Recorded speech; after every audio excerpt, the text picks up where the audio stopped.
10,000 world के last episode के and में हम लोगों ने देखा एम्परर ने अपने डिवाइन वेपन से एम्परर जियाओ टियान के ऊपर अटैक कर दिया, जिसको देखकर ये सभी काफी ज्यादा घबरा जाते हैं। और अब आगे एपिसोड की शुरुआत होती है। हम इस ट्रेजर को देखते हैं जो कि काफी तेजी के साथ एम्परर जियाओ टियान की ओर आ रहा था, जिसकी वजह से मिसी की हालत थोड़ी सी खराब हो जाती है। इसीलिए वो सोल सी के अंदर में आ गई, जहाँ पर मिसी के साथी इसकी ऐसी हालत को देखकर थोड़े से घबरा जाते हैं। दूसरी तरफ हम एम्परर को देखते हैं जो कि एम्परर जियाओ टियान की स्पीड को देखकर मुस्कुराने लगता है, क्योंकि एम्परर ने धीरे धीरे कर अब अपनी पावर को और भी ज्यादा बढ़ाना शुरू कर दिया। और इस चीज को देखकर लिंग फेंग की डॉटर भी अपनी पावर को बढ़ाने लगती है। साथ ही एम्परर जियाओ टियान बोलता है, तुम मुझे डिस्ट्रॉय करने के बिल्कुल भी लायक नहीं हो। एम्परर जियाओ टियान यह कहने के बाद अपनी एक सीक्रेट टेक्निक को परफॉर्म करने लगता है, जिसकी वजह से एम्परर जियाओ टियान की बॉडी के अंदर से काफी ज्यादा टेरिफाइंग एनर्जी बाहर निकलती है। साथ ही एम्परर जियाओ टियान ने अपने हाथों में स्पिरिचुअल एनर्जी को इकट्ठा करना शुरू कर दिया, ताकि वह रॉयल लेवल के वेपन को जितनी जल्दी हो सके समन कर सके। और कुछ ही देर के अंदर में एम्परर जियाओ टियान ने इस वेपन को समन भी कर लिया। इसके बाद एम्परर जियाओ टियान बिना कोई टाइम जाया किए अपने रॉयल वेपन से इस ट्रेजर के ऊपर अटैक कर देता है, जिसकी वजह से एम्परर और एम्परर जियाओ टियान का अटैक एक दूसरे के साथ टकराते हैं और एक काफी ज्यादा पावरफुल ब्लास्ट होता है। और हम सभी को पता चलता है कि एम्परर जियाओ टियान ने तो काफी आसानी के साथ एम्परर के अटैक को डिस्ट्रॉय कर दिया। इसके बाद एम्परर जियाओ टियान का रॉयल वेपन काफी तेजी के साथ एम्परर की ओर जाने लगता है, जिसको देखने के बाद एम्परर बोलता है, क्या हुआ अगर तुम्हारे पास एक रॉयल वेपन है मगर फिर भी तुम मुझे हरा नहीं पाओगे, क्योंकि तुम तो वनरेबल रेलम पर हो, इसीलिए ज्यादा देर तक तुम इस ट्रू स्पिरिट को समन नहीं कर रख सकती हो, क्योंकि ये तुम्हारे बस से बाहर है। एम्परर यह कहने के बाद अपने आसपास में एक प्रोटेक्टिव बैरियर बना लेता है, ताकि वह इस अटैक को रोक सके। पर इस चीज को देखकर एम्परर जियाओ टियान ने अपनी पावर को और भी ज्यादा बढ़ा दिया। साथ ही एम्परर जियाओ टियान ने मल्टीपल टेलीपोर्टेशन अरे को भी एम्परर के आसपास में क्रिएट कर दिया, जिसको देखकर एम्परर काफी ज्यादा शॉक हो जाता है, क्योंकि इन सभी टेलीपोर्टेशन अरे के अंदर से काफी ज्यादा स्पिरिचुअल स्वॉर्ड एम्परर की ओर काफी तेजी के साथ आने लगती है, जिसको देखकर एक पल के लिए एम्परर भी थोड़ा सा घबरा जाता है। मगर ये क्या, हम लोगों को पता चलता है कि एम्परर तो नाटक कर रहा था, क्योंकि एम्परर ने जेड सोल फ्लैग को समन कर लिया, जो कि काफी ज्यादा पावरफुल है। क्योंकि इस जेड सोल फ्लैग की मदद से एम्परर ने काफी आसानी के साथ एम्परर जियाओ टियान के सभी अटैक को डिस्ट्रॉय कर दिया। इसके बाद एम्परर इन सभी की ओर देखकर मुस्कुराने लगता है, क्योंकि एम्परर को भी अब कहीं न कहीं पता चल गया था कि इस जगह पर इसका सामना करने वाला कोई भी मौजूद नहीं है। तभी हम सोल सी के अंदर में इन दोनों कल्टीवेटर्स को देखते हैं, जो कि एक दूसरे के साथ बातचीत करने लगते हैं कि ये तो हम लोगों के क्लैन का ब्लड जेड सोल फ्लैग है, और ये फ्लैग 8 लेवल का है। फिर आखिरकार इतना ज्यादा पावरफुल वेपन एम्परर के हाथों में क्या कर रहा है। तभी एम्परर इन सभी को बताने लगता है कि मेरे पास काफी लंबे टाइम से ये 8 लेवल का फ्लैग मौजूद है, जो कि कितना ज्यादा पावरफुल है। इस चीज का नमूना तुम लोगों ने अभी अभी यहाँ पर देख लिया है, और अगर ये ट्रेजर मेरे पास नहीं होता तो शायद से ही मैं तुम सभी को यहाँ पर हरा पाता। हो सकता था मुझे यहाँ से जाना भी पड़ सकता था, पर बात अब अलग है। यह कहने के बाद एम्परर काफी ज्यादा हंसने लगता है। साथ ही वह लिंग फेंग की डॉटर को चिढ़ाने के लिए बोलता है, अगर मैं तुम्हारे ये रॉयल वेपन छीन लेता हूँ ना, तो तुम लोगों की ये जर्नी एकदम बिल्कुल बुरी तरीके से बर्बाद हो जाएगी। यह कहने के बाद एम्परर ने एक फॉर्मेशन को समन कर लिया, जिसकी वजह से इस वैली का माहौल काफी ज्यादा खराब हो जाता है, क्योंकि रेड कलर का स्मोक इस वैली के चारों तरफ फैल जाता है। और इस स्मोक की वजह से लिंग फेंग की डॉटर को थोड़ी सी दिक्कत होने लगती है, क्योंकि इसकी स्पिरिचुअल एनर्जी काफी तेजी के साथ बाहर निकल रही थी। इस चीज को देखकर एम्परर जियाओ टियान थोड़ा सा घबरा जाता है, इसीलिए एम्परर जियाओ टियान को काफी ज्यादा गुस्सा आ गया। एम्परर जियाओ टियान बिना कोई टाइम जाया कि अपने आसपास में एक प्रोटेक्टिव बैरियर को बना लेता है, ताकि वह लिंग फेंग की डॉटर की स्पिरिचुअल एनर्जी को जाने से बचा सके।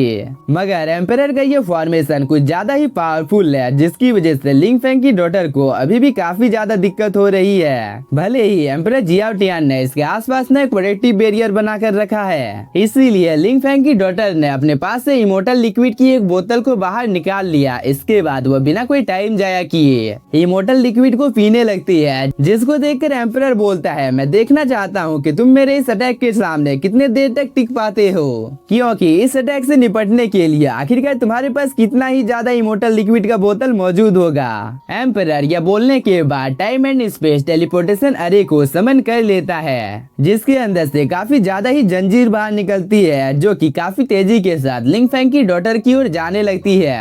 इस चीज को रोकने में इसकी हालत काफी ज्यादा खराब हो जाती है और इन सब चीजों को सोल सी के अंदर से ये सभी देख रहे थे। इसीलिए इस कल्टीवेटर को इस लड़की की काफी ज्यादा फिक्र होने लगती है। वो बोलता है अगर ऐसा ही चलता रहा तो ज्यादा लंबे टाइम तक ये प्रोडक्टिव पीरियड टिक नहीं पाएगा। इसीलिए क्या हम लोगों को अपने मास्टर से मदद मांगनी चाहिए, क्योंकि ये एम्परर कुछ ज्यादा ही पावरफुल है। मिस ई बोलती है मैंने पहले ही अपने पिताजी को मैसेज भेज दिया है। इस बार ये कल्टीवेटर बोलता है पर हम लोगों के मास्टर की पावर तो काफी ज्यादा है, इसलिए जैसे ही हम लोगों का मास्टर इस जगह पर आएगा तो इस चीज के बारे में पहले ही एम्परर को पता चल जाएगा। इसीलिए क्या ऐसा हो सकता है कि पहले ही हम लोगों के मास्टर को किसी ने रोक लिया है। दूसरी तरफ हम इस लड़की के भाई को देखते हैं, जो कि अपनी बहन को मुसीबत में देखकर काफी ज्यादा गुस्से में आ गया।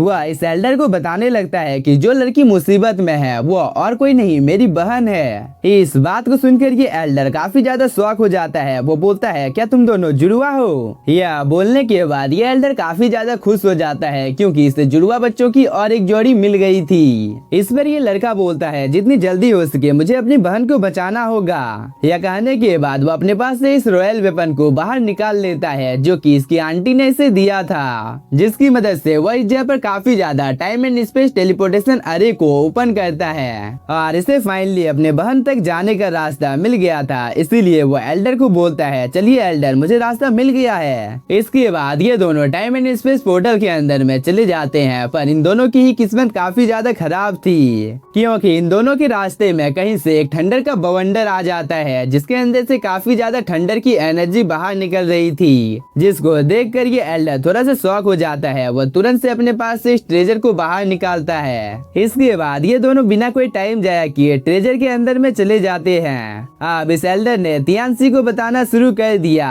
कि यह तो एक पूर्व एम्परर लेवल का तूफान है, इसीलिए अब मुझे ऐसा लगने लगा है कि हम लोग एक केओस लैंड में आ चुके हैं। इस बात को सुनकर तियानसी को थोड़ा सा गुस्सा आ जाता है। वो तुरंत से अपनी पावर को एक्टिवेट कर लेता है। इसके बाद वह इस टॉर्नेडो को डिस्ट्रॉय करने की कोशिश करने लगता है। साथ ही इस चीज में इसकी मदद ये एल्डर भी कर रहा है, क्योंकि जितनी जल्दी हो सके वह इस जगह से निकलने की कोशिश करता है, ताकि जितनी जल्दी हो सके तियानसी अपनी सिस्टर को बचा सके। अब ये एल्डर इस रेलम के बारे में बताने लगता है कि अगर हम लोग इस रेलम के अंदर में जाते हैं तो हो सकता है कि हम लोगों की मौत भी हो सकती है। तियानसी बोलता है मैं किसी भी हालत में अपनी बहन को इस जगह पर छोड़ने वाला नहीं हूँ, मैं उसे बचाने के लिए जरूर जाऊंगा, भले ही इस चीज की वजह से मेरी मौत ही क्यों नहीं हो जाती है, मुझे यह चीज स्वीकार है, पर मैं हार नहीं मानूंगा। अपनी एड़ी चोटी का जोर लगाकर एक आखिरी बार अपनी बहन को बचाने की कोशिश जरूर करूंगा। इस पर एल्डर बोलता है ठीक है, अगर ऐसी बात है तो मैं भी तुम्हारे साथ चलूंगा। इस बात को सुनकर तियानसी खुश हो जाता है। वो एल्डर को थैंक यू बोलता है। इसके बाद ये सीन यहीं पे कट होता है। हम एक टाइम एंड स्पेस टेलीपोर्टेशन अरे को देखते हैं, जिसके अंदर से काफी ज्यादा डीमंस बाहर निकल कर आ गए। यह डीमन हम लोगों को बताने लगता है कि एम्परर की खोपड़ी की मदद से हम लोग काफी आसानी के साथ असुर रेलम में आ गए हैं। इसीलिए अब मेरा काम बस इतना है कि मुझे बस स्पिरिचुअल एनर्जी को इकट्ठा करना है। इसके बाद मैं इस ब्रह्मांड को एक नया रूप दे सकता हूँ, क्योंकि अगर मैं एशियन एंचेस्टर के द्वारा छोड़े गए मूल को प्राप्त कर लेता हूँ तो मुझे इमोर्टल एम्परर रेलम में प्रवेश करने का एक मौका मिलेगा, जिसे मैं अपने हाथ से कभी भी जाने नहीं दूंगा। तभी असुर रेलम के बारे में यह दूसरा कल्टीवेटर हम लोगों को बताने लगता है कि इस रेलम को केवल इसीलिए सील कर दिया गया था क्योंकि एंचेस्टर को एक एशियन वॉर के दौरान इस जगह पर दबा दिया गया था। इसीलिए ऐसा कहा जा सकता है कि इस रेलम के अंदर में जितने भी ज्यादा पावरफुल बीम थे वो सभी पहले ही डिस्ट्रॉय हो चुके हैं। इसीलिए इस रेलम के अंदर में बिखरी हुई मूल शक्ति काफी ज्यादा मौजूद है, जो कि निश्चित रूप से मुझे अपनी शक्ति को पुनः प्राप्त करने में काफी ज्यादा मदद करेगी। यह कहने के बाद ये तीनों ही काफी ज्यादा खुश हो जाते हैं। दूसरी तरफ हम तियानसी को देखते हैं, जो कि एल्डर वेई को बोलता है एल्डर वेई क्या अभी चीज की स्पीड को और भी ज्यादा नहीं बढ़ा सकते हैं? इस बार एल्डर वेई हाँ बोलता है। इसके बाद एल्डर वेई ने इस ट्रेजर की स्पीड को और भी ज्यादा बढ़ा दिया, पर तभी इन सभी डीमंस की नजर इस एम्परर लेवल के ट्रेजर के ऊपर पड़ जाती है, जो कि और किसी की नहीं एल्डर वेई की थी, जिसको देखकर ये सभी काफी ज्यादा खुश हो जाते हैं। ये सभी एक दूसरे के साथ बातचीत करने लगते हैं कि ये तो हम लोगों के लिए स्वर्ग का एक आशीर्वाद है, क्योंकि इन दोनों कल्टीवेटर्स की ऑरा को देखकर कोई कोई भी बता सकता है कि ये दोनों आउटसाइडर हैं। यह कहने के बाद इन तीनों ने ही अपनी पावर को एक्टिवेट कर लिया, जिसकी मदद से इन तीनों ने एक टाइम एंड स्पेस टेलीपोर्टेशन अरे को ओपन किया। इसके बाद ये तीनों तियानसी और एल्डर वेई का पीछा करने लगते हैं। मगर ये सीन यहाँ पे कट होता है। हम तियानसी की सिस्टर को देखते हैं, जिसकी हालत काफी ज्यादा खराब हो गई थी और इन सब चीजों को इस ट्रेजर के अंदर से तियानसी देख रहा था, जिसकी वजह से तियानसी को काफी ज्यादा गुस्सा आने लगता है। इसीलिए एल्डर वेई ने एम्परर लेवल के ट्रेजर की स्पीड को और भी ज्यादा बढ़ाना शुरू कर दिया। इसके बाद ये दोनों फाइनली एक पोर्टल के पास आ जाते हैं। इसके बाद तियानसी और एल्डर वेई बिना कोई टाइम जाया किए इस पोर्टल के अंदर में जाने की कोशिश भी करते हैं, पर काफी ज्यादा ही स्पिरिचुअल स्वॉर्ड ने इन दोनों के ऊपर अटैक करना शुरू कर दिया, जिसकी वजह से इन दोनों की हालत थोड़ी सी खराब हो जाती है। तियानसी की स्वॉर्ड तियानसी को सावधान रहने के लिए कहती है, क्योंकि ये जगह काफी ज्यादा खतरनाक है। तभी ये तीनों डीमंस भी इस जगह पर आ गए। ये तीनों यहाँ पर आने के साथ ही अपनी पावर को एक्टिवेट कर लेते हैं। इसके बाद क्या था, इन तीनों ने अपने स्पिरिचुअल हैंड से तियानसी एल्डर वेई के ऊपर अटैक कर दिया, जो कि काफी तेजी के साथ इन लोगों की ओर आ रहा था। साथ ही यह अटैक तियानसी के काफी ज्यादा नजदीक आ जाता है। इसीलिए तियानसी ने समय को ही रोक दिया, जिसकी वजह से इस डीमन ने जो तियानसी के ऊपर अटैक किया था वह रुक जाता है, जिसको देखकर ये डीमन काफी ज्यादा ही शॉक हो गया कि आखिरकार एक छोटे बच्चे के साथ इतनी ज्यादा शानदार टेक्निक कैसे हो सकती है। तभी एंट्री होती है इस डीमन के दूसरे साथी की, जो कि जैसे ही अपनी पावर को बढ़ाता है तो तियानसी के स्वॉर्ड की हालत थोड़ी सी खराब हो जाती है। वह तुरंत से तियानसी के पास आ गई। वह तियानसी को बताने लगती है कि वह कल्टीवेटर काफी ज्यादा पावरफुल है और मैं अभी अभी एक्टिवेट हुई हूँ, इसीलिए अभी की कंडीशन को देखते हुए मैं तुम्हें इतना तो बता ही सकती हूँ कि मैं इस कल्टीवेटर का सामना नहीं कर सकती हूँ। इसीलिए मास्टर, मैं आपके ऊपर भरोसा करती हूँ। मुझे उम्मीद है कि आप इस कल्टीवेटर का सामना कर लोगे, क्योंकि मुझे आपके ऊपर पूरा भरोसा है। तभी इस डीमन ने फाइनली तियानसी के अटैक को डिस्ट्रॉय कर दिया। अब ये अटैक तियानसी के काफी ज्यादा नजदीक आ जाता है, जिसको तियानसी डिस्ट्रॉय करने के लिए अपने एक अटैक को क्रिएट करने लगता है। पर इसी के साथ हम लोगों का ये एपिसोड हो जाता है खत्म। तो तुम लोगों को ये एपिसोड कैसा लगा मुझे कमेंट कर बता सकते हो, और कुछ ही देर में मैं मार्शल मास्टर के भी लेटेस्ट एपिसोड को अपलोड कर दूंगा।